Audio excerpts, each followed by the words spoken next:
I was called up for the Army in 1940, and I was in the Army for 12 months, and then we're just locally in the New South Wales district. It was only a local job, and after that I applied to join the Air Force.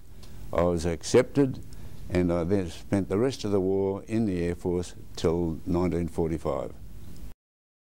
Training in the Air Force, I did the training down at Summers in Victoria, a big training school down there in Port Phillip Bay, and from there I went to a flying training school at Narrandera, where I started my flying career, flying Tiger Moths, and that's where I started flying. And after that I had a little bit of a break, and then we went over to Canada. We were shipped over to Canada, where I did service flying training on Harvards, and that's where I got my wings. Oh, from Canada I got my wings, yes, and I did another flying school in Canada, where I became a fully trained Air Force navigator, and then I was sent over to Britain. And I arrived over there, and they couldn't use me there for much, so I was trying to tail around doing certain things and all the rest. They finished up shipping me out to North Africa, where I did an OTU and started flying Hawker Hurricanes, and I changed from Hurricanes onto Spitfires, and I finished flying Spitfires for the rest of the war.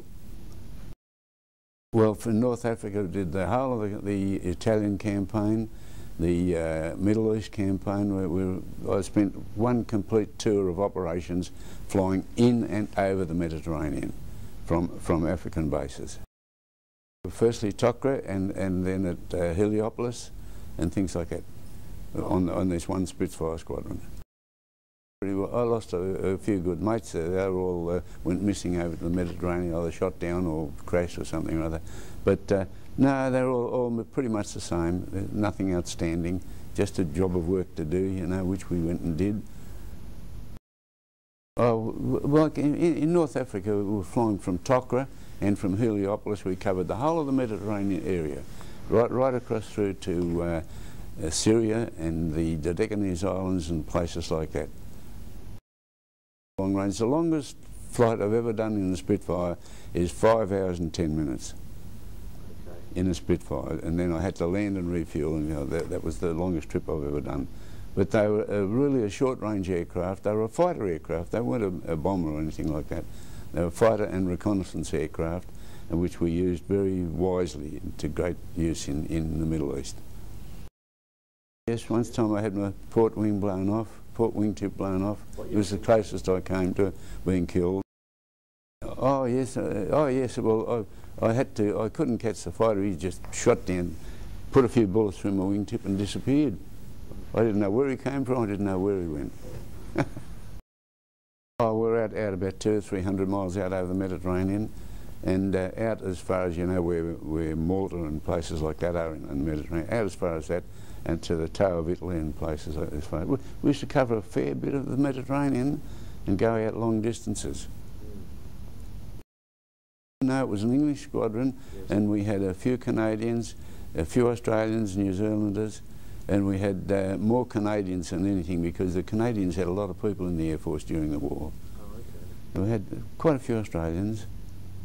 You find that most every squadron in England had Australian aircrew in it. Because we went over there and we had enough, couldn't form our own squadrons, but we were allowed to fly in all the other English squadrons. We had aircrew in all the other squadrons. Oh, you had to have very good eyesight. Your visual activity had to be good. You could not be colourblind to become a pilot. You had to have, you'd be physically fit because of the stresses and strains put on your body and things like that, because we were all pretty well trained to the hilt there. Okay. Well, I had a little bit of a break, and then they shipped me out to Burma. We're getting towards 94 now, 44 now, yes.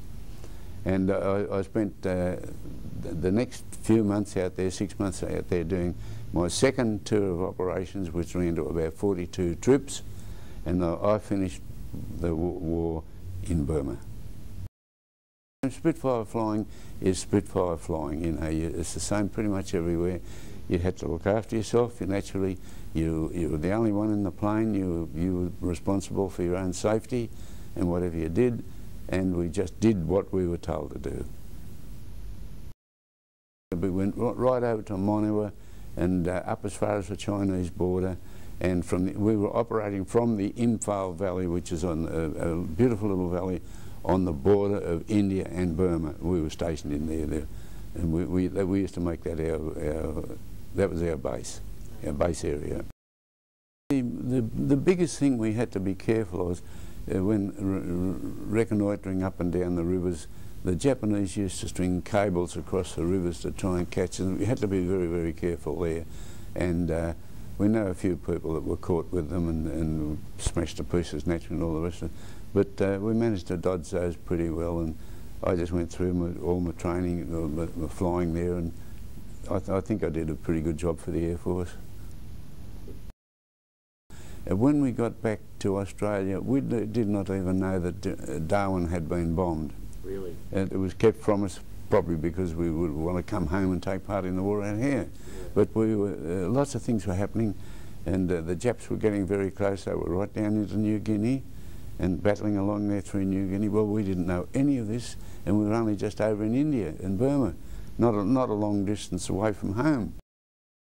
I saw a lot of countries and a lot of countryside in different places, you know, all very different, and get to know the people, and the people were like when we were in Canada, for example, where I got my wings, the Canadian people, I think, were the top of the earth. They did everything they could to make us at home and look after us. That was when we were in Canada. But there are lots of nice people. Look at England. The people in England, they did a wonderful job through the war, and they looked after us and all the rest. No, there are lots of nice places, but there are lots of nice places I wouldn't like to live too. We had three of us were together for about 13, 15 months. Well, they were both killed, and I had another experience, and that we were travelling through the Middle East. We were a group of 4 of us and all the rest of it, and 2 of those fellows were killed. So there wasn't much point in forming good, solid partnerships or friendships with people because they were killed. You had to start again. I lost about 3 to 4 different people at different times, yeah. Which is a bit hard to take. So you don't bother being too friendly or paying too much attention to friendships and anything like that. You just get on and do your job because you've got to live to come back. I received the Distinguished Flying Cross, as you can see, the DFC, yes, which is a bravery award, and I don't know exactly which incident either in the Middle East or in the Far East that they gave me that, but probably it could have been a couple. But I was told in the Middle East that I'd been recommended for the DFC, but it didn't come to me till I was away out in Burma, or 2 or 3 months later. You couldn't panic, because once you panicked or you start to do wrong things, and you could go the wrong way or muck up the aircraft. You could do anything at all. And say if you were taking a range of a photographic run or something like that, you could muck up a complete run of very, very valuable photographs. So you had to keep a cool head all the time, and that's how you survive.